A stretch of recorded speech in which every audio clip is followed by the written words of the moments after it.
ミリーマートでおつまみ吊るしベーコンを買ってきました。これをちょっと焼いてみようと思います。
じゃあ早速いただきます。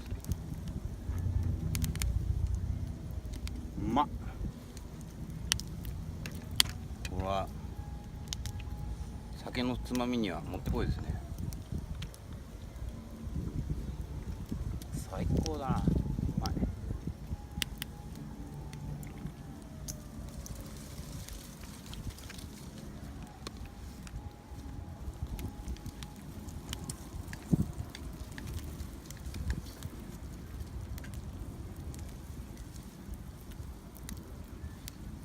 うまっ。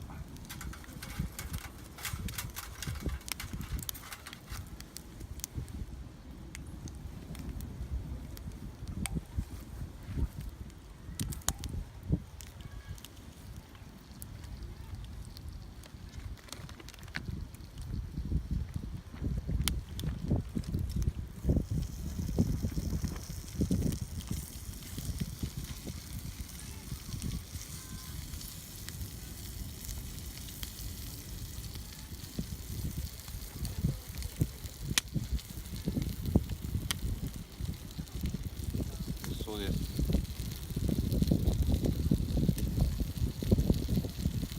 うまっ。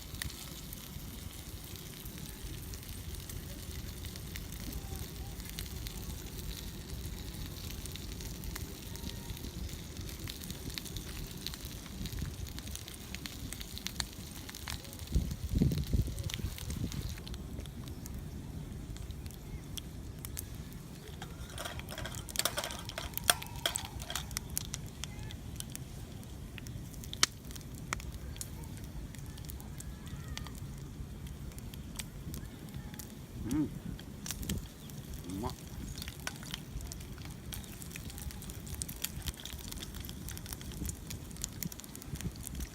やっぱカリカリに焼いた方がベーコンうまいですね。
焚き火が燃焼終わりました。いい感じに焼けてますね。ですね、ほぼ完全燃焼してますね。炭に完全になってます。ロストルもですね、結構な火力で焚きましたが、曲がった様子はありません。中側にはこういったちょっと炭のカスが溜まっているような形ですね。外観も変形は全く見られないので、まあかなりしっかりできたものなんでしょう。で大きさ的にですね、非常に使い勝手が良くてですね、いい言い方をすれば無駄がないサイズだと思います。薪に関してもですね、ホームセンターで、買ってきた薪が、半分ぐらい残ってしまったぐらいなので、1本丸々入れるとちょっと飛び出てしまうんですが、半分に切ることによってですね、効率よく薪を使用できるので、思った以上に薪の持ちがいいというのが、体感です。今日はですね、先日、仕入れたキャンピングムーンのミニ焚き火台を使用して、ちょっとデイキャンプがてら焚き火をしてみた動画でした。